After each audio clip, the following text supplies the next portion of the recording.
ज्यादातर लोग रसोई में सिर्फ खाना पकाते हैं, पर ये इनकी रसोई में तो खाने के साथ पकती है साइंस। और जब सब भूल भाल कर ये हो जाती हैं इस तरह बिजी, तो मतलब है सिर्फ एक। आज तो कुछ बड़ा ही मजेदार होने वाला है। ऐसा ही होता है जब होती है हर मुट्ठी में साइंस।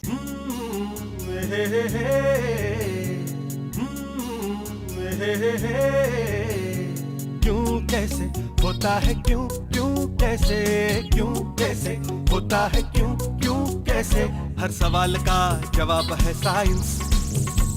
हर क्यों क्यों कैसे का उत्तर है साइंस। हर बात में है साइंस, हर राज में है साइंस। अरे आंखें खोल के देखो तो हर मुट्ठी में है साइंस, हर मुट्ठी में है साइंस।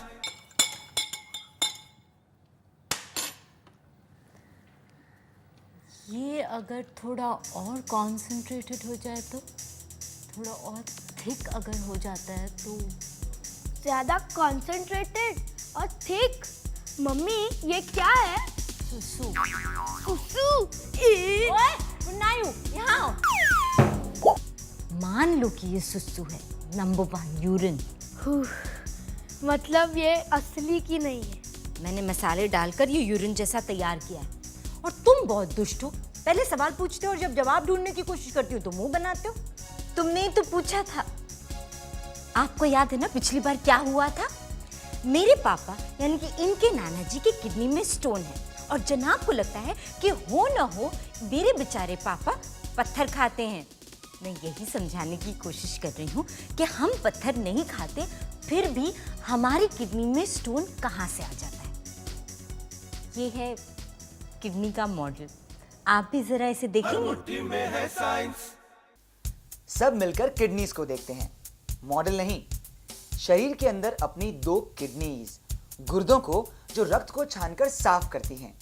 सब जरूरी चीजें अंदर, बेकार की चीजें नंबर 1 के साथ बाहर।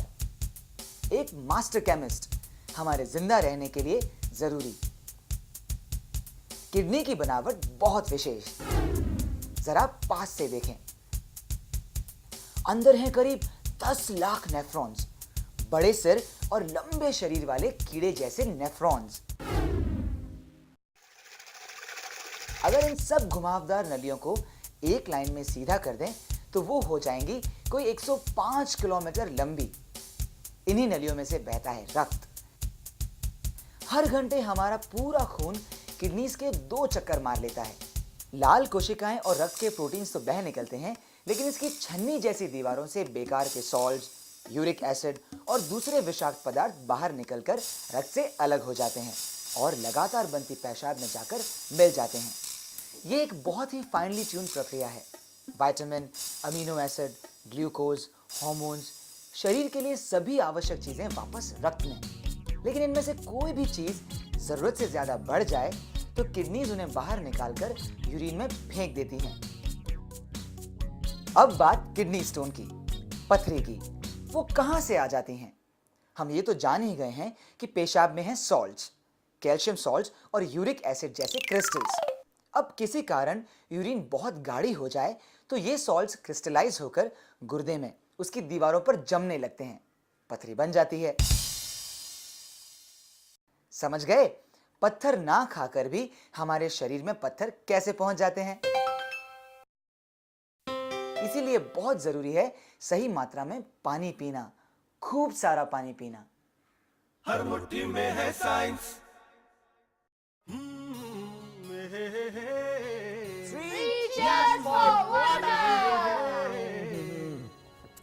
ऐसा ही होता है जब बात का क्यों समझ आ जाए। वैसे किडनी स्टोन की बात से एक आइडिया आया, आपने कभी क्रिस्टल्स के बारे में सोचा है? क्रिस्टल्स, वैसे बंटी और बबली के लिए क्रिस्टल्स का मतलब सिर्फ डायमंड्स होगा, हीरे जवाहरात वगैरह।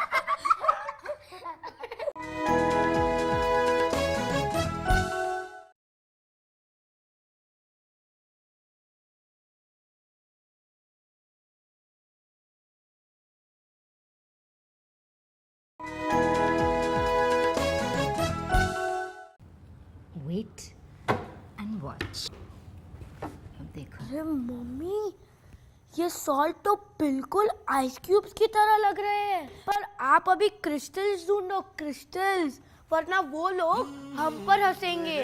वो हम पर नहीं हंसेंगे, हम उन पर हंसेंगे। गौर से देखो तुम, गौर से देखो, ये भी क्रिस्टल्स ही हैं पुनायु। अच्छा अभी इसको हाथ लगा के देखो, देखो कैसा ग्रिटी लगता है, बुरबुरा लग रहा है ना। अरे मम्मी, ये तो बिल्कुल सैंड की तरह है, रेती की तरह। You're absolutely right. मेरा बच्चा कितना इंटेलिजेंट है। ये भी क्रिस्टल है पुनायु, और वो सैंड भी क्रिस्टल है। पर मम्मी, क्या है क्रिस्टल्स? क्रिस्टल्स पुनायु, क्रिस्टल्स बहुत मजेदार होते हैं। वो हमारे चारों तरफ है, मतलब जमीन पे, पैरों के नीचे क्रिस्टल्स, हमारे आसपास क्रिस्टल्स, यहाँ तक कि ऊपर आसमान में भी क्रिस्टल्स।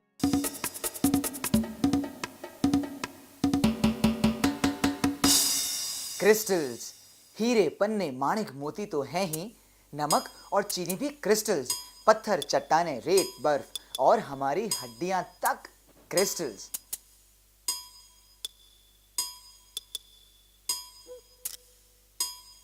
क्रिस्टल्स सॉलिड का वो रूप है जिसमें एक फिक्स्ड स्ट्रक्चर हो, एक रेगुलर जियोमेट्रिक पैटर्न।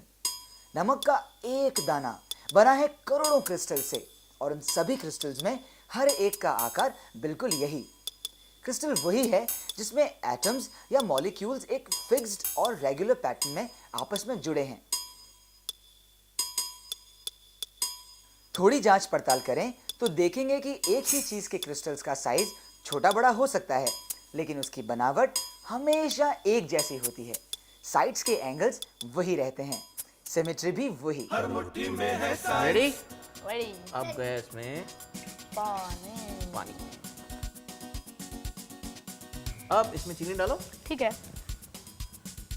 अरे इतनी कंजूसी क्या कर रहा है, और डाल यार। डालू। डाल। एक काम करता हूँ, मैं ऐसे ही डाल देता हूँ। हाँ अच्छे से डाल, बस बस। गैस की इतना पास नहीं जाते, ध्यान से ध्यान से। अच्छा, नींबू लाओ। नींबू? ओए हम शरबत नहीं बना रहे, क्रिस्टल्स बना रहे। बस बस, अब ये सैचुरेट हो गया।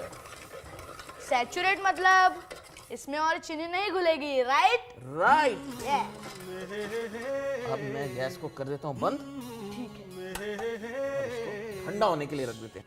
अरे आप लोग भी सीख लीजिए, क्रिस्टल पकाना बड़ा मजा आता है। हर मुट्ठी में है साइंस। क्रिस्टल बनाने के लिए बनाते हैं चाशनी, बिल्कुल वैसी जैसी जलेबी या गुलाब जामुन के लिए। गर्म पानी में चीनी, तब तक जब तक और चीनी ना घुले, एक सैचुरेटेड सॉल्यूशन। अब इस चाशनी को प्लेट में उड़ेल देंगे और ऊपर से डाल देंगे धागा।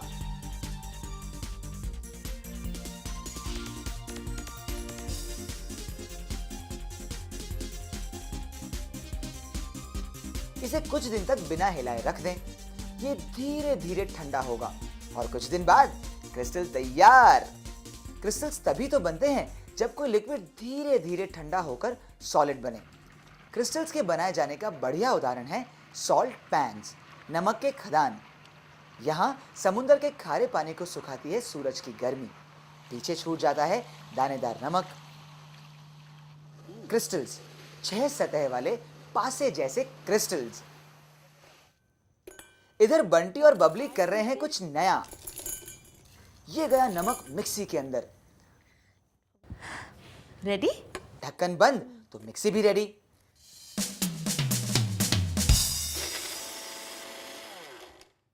बंटी बबली चीनी को पहले ही पीस चुके हैं।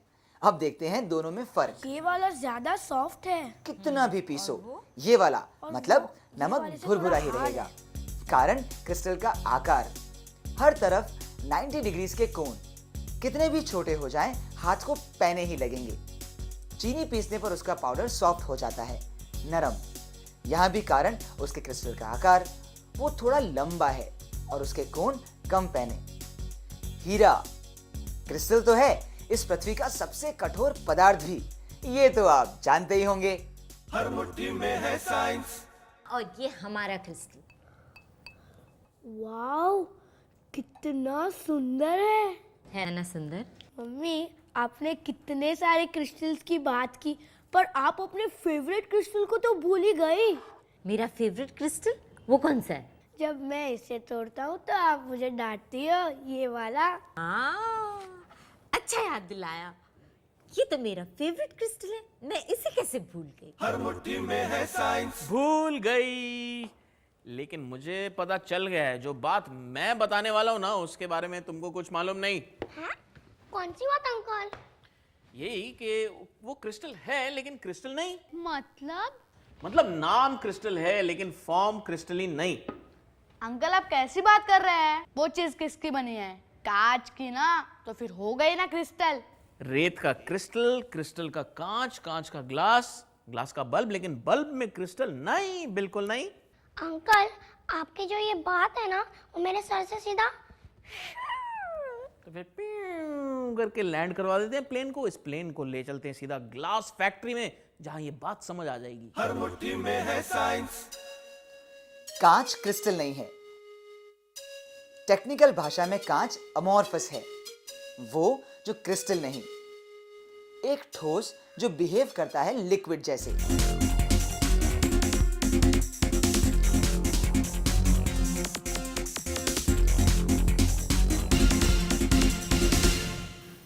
कांच है क्या, ये जानने के लिए तो देखते हैं कि कांच बनता कैसे है। रेती, टूटा फूटा कांच जिसे कलट कहते हैं, चूना और सोडा, ये सभी चीजें जाती है भट्टी के अंदर। एक बहुत ही गर्म भट्टी के अंदर 2300 डिग्री फ़ारेनहाइट से 2800 डिग्री फ़ारेनहाइट तक का तापमान। इस तापमान पर ये सभी रॉ मटेरियल मिलकर एक तपता हुआ लावा बन जाते हैं। अब कांच लिक्विड रूप में, एक गर्म द्रव्य। इस पिघले हुए कांच को मशीन ब्लोअर्स में भेजती है। ब्लोअर्स हवा फूंककर इस मोल्टन कांच को मनचाहे आकार में ढाल देते हैं। कांच बहुत तेजी से ठंडा होता है और ठोस बन जाता है। वैसे कांच 100% रिसाइक्लेबल है, उसे बार बार यूज किया जा सकता है। यही है कांच की कहानी। नाम क्रिस्टल है पर है अमॉर्फस।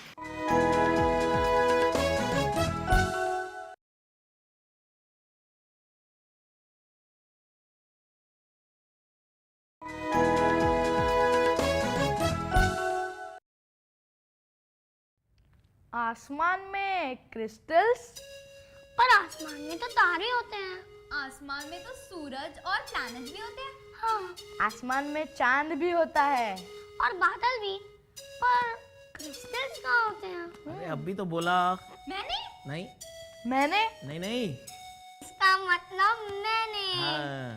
और क्या बोला था मैंने? अरे बादल बोला था। बादल के क्रिस्टल्स भूल गए क्या?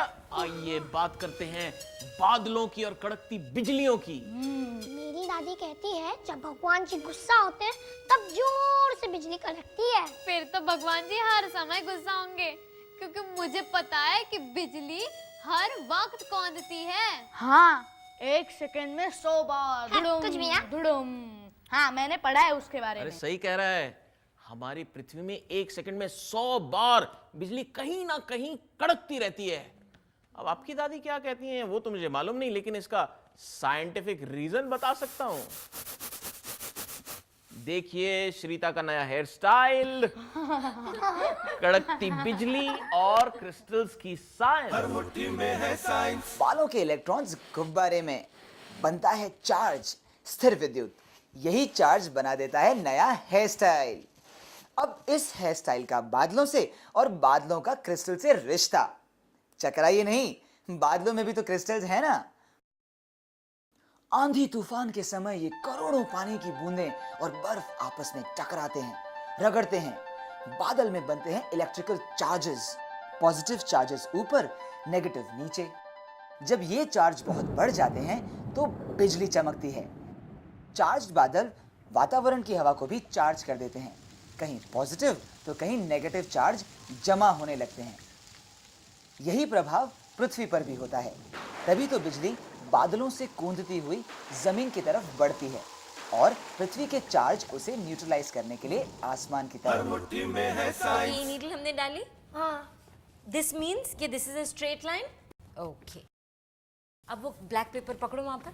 हाँ ओके, अब लाइट दिख रही है? हाँ, यहाँ दिख रही है एक स्मॉल डॉट।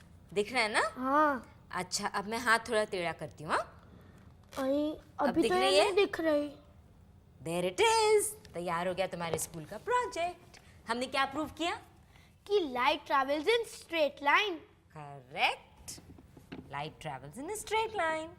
मम्मी, पर अगर light travels in straight line तो फिर ये जो लाइटनिंग है ना वो ऐसे ऐसे क्यों जाती है? हाँ, क्यों?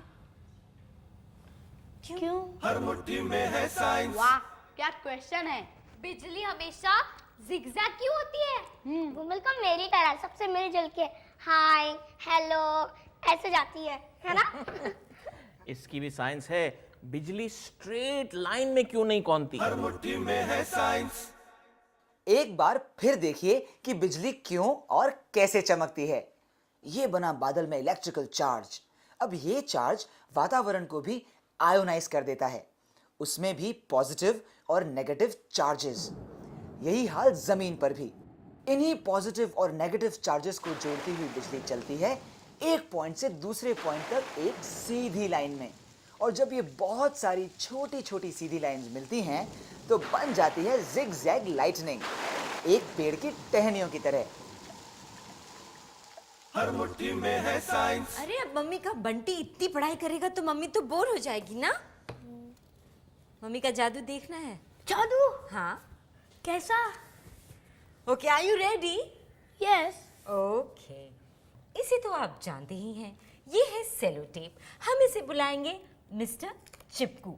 ओके, अब मैं ना यहाँ का एज मिस्टर चिपकू का फोल्ड कर देती हूँ ताकि पकड़ने में आसानी हो। अब this is mister Chipku number 1। Okay, now we'll get mister Chipku number 2।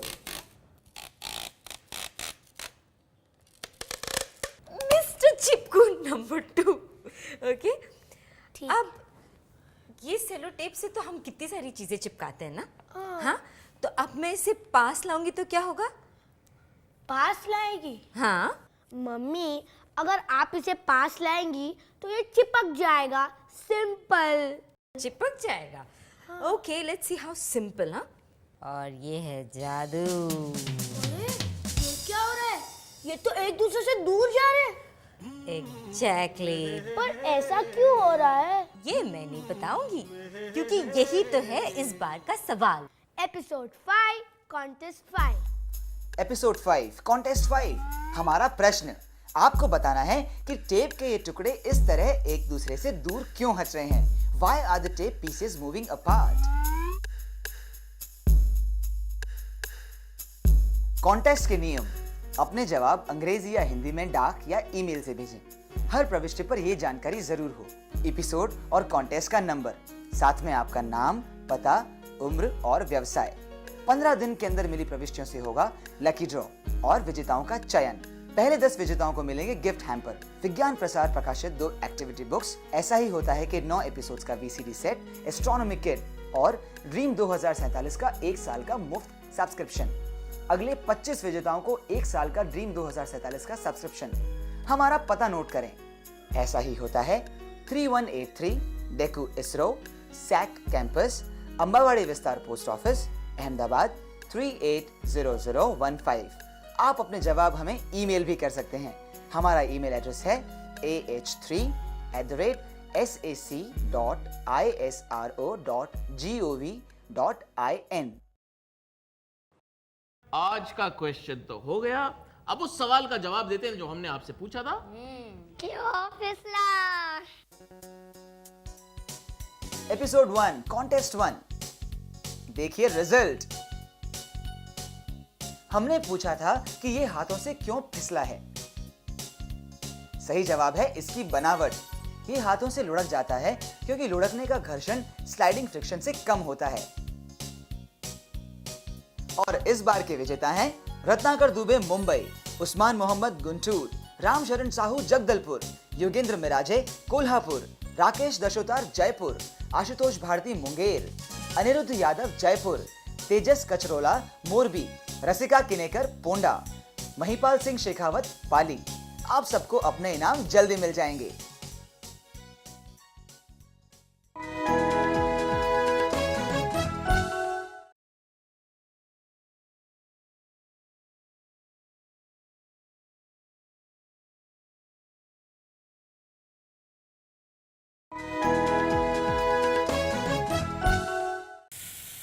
चावल, दाल, चना, राई। बंटी बबली ये क्यों कर रहे हैं और ये क्या कर रहे हैं? मम्मी वैसे ये सब हम क्यों कर रहे हैं? बताती हूँ पहले दूसरे दो मुझे। वो तो खेल रहे हैं साइंस, कर रहे हैं मुट्ठी में साइंस। अब ये तो हम अपने आसपास अक्सर देखते हैं कि दानेदार चीजों को लिक्विड्स की तरह उड़ेला जा सकता है और उड़ेले जाने पर वो ढेरियां बना लेते हैं। इसमें हैरानी की कोई बात नहीं, पर मजेदार बात यह है कि हर दानेदार चीज की ढेरी की ढलान, स्लोप हमेशा एक ही रहता है। गिरते समय ये दाने एक दूसरे से टकराते हैं, फिसलते हैं और फिर एक विशेष एंगल पर रुक जाते हैं। हो गया एक्सपेरिमेंट। तुम कुछ समझे? नहीं। आप कुछ समझे? इस छोटी सी एक्टिविटी में एक बहुत बड़ी बात छुपी है। इनफैक्ट ये साइंस हमें अक्सर अपनी आम जिंदगी में देखने मिलता है। अब देखिए, सिंपल सी चीज, मैंने एक ही तरह से सारी चीजों को पोर किया, लेकिन गिरने के बाद इन सारी चीजों ने अपना अपना एक एंगल ले लिया। इसे कहते हैं एंगल ऑफ रिपोज। इस कॉम्प्लिकेटेड नाम के पीछे कॉन्सेप्ट बहुत सिंपल है। जितना स्टीप एंगल उतना ज्यादा फ्रिक्शन, जितना कम स्टीप एंगल मतलब जितना फ्लैट उतना कम फ्रिक्शन। हर मुट्ठी में है साइंस। सॉल्ट पैन में नमक के ढेरों को देखकर पहले तो आपने भी सोचा होगा कि हर ढेरी का स्लोप एक जैसा कैसे? शायद किसी ने नाप कर बनाया है, लेकिन अब समझ गए ना कि यही तो है एंगल ऑफ रेस्ट या एंगल ऑफ रिपोज। इसे टिपिंग पॉइंट भी कहते हैं। एंगल ऑफ रिपोज ही नजर आता है रेगिस्तान में भी। यहाँ हवाओं ने बना दिए हैं बिल्कुल एक जैसे ढलान। समझ गए? ये भी किसी ने इंच टेप से नाप कर नहीं बनाए, ये तो खुद बन गए हैं, क्योंकि ऐसा ही होता है। रेत में ही रहता है ये एंट लायन, एक लार्वा। यूज करता है एंगल ऑफ रिपोज। मिट्टी को खोदकर ये ऐसा ट्रैप बनाता है, बैठ जाता है अंदर मुंह खोलकर। ढलान इतना कि मिट्टी जरा सी भी हिले तो अंदर लुढ़कनी शुरू हो जाए। ये आया चीटा, मिट्टी लुढ़की और वो अंदर, सीधा एंट लायन के मुंह में। भाग निकलने का कोई रास्ता नहीं। अगर ये एंट लायन 100 गुना बड़ा होता तो हम इंसानों के लिए खतरा बन जाता। हर मुट्ठी में है साइंस। फिर कुछ भी नहीं। अब आप सो जाइए बेटा, बहुत देर हो गई। मम्मी एक बात और। बोलो। मम्मी ये जो डायनासोर्स थे वो उड़ सकते थे क्या? एक्चुअली हाँ, उड़ सकते थे। कुछ साइंटिस्ट कहते हैं कि कुछ डायनासोर्स उड़ भी सकते थे और उनके पंख 39 फीट लॉन्ग थे। 39 फीट। अब सोचो। 39 फीट लॉन्ग? हाँ। मम्मी इतने बड़े पंख से तो हम भी उड़ सकते थे ना? हाँ एक्चुअली उड़ सकते हैं। मम्मी पर पता नहीं कि ये साइंटिस्ट दूसरों को ही हमेशा उड़ाते रहते हैं। बोइंग बनाया, जेट बनाए, हेलीकॉप्टर्स बनाए, हॉट एयर बलून, सब चीजें बनाई, पर पता नहीं कि साइंटिस्ट खुद क्यों नहीं उड़ते। क्यों? क्यों? इस क्यों का जवाब भी है और मिलेगा भी, लेकिन आज नहीं, अगले हफ्ते, क्योंकि हम फिर मिलेंगे यहीं बहुत सारे सवाल, जवाब और साइंटिफिक फैक्ट्स के साथ। मिलेंगे ना? क्योंकि ऐसा ही होता है जब होती है हर मुट्ठी में साइंस।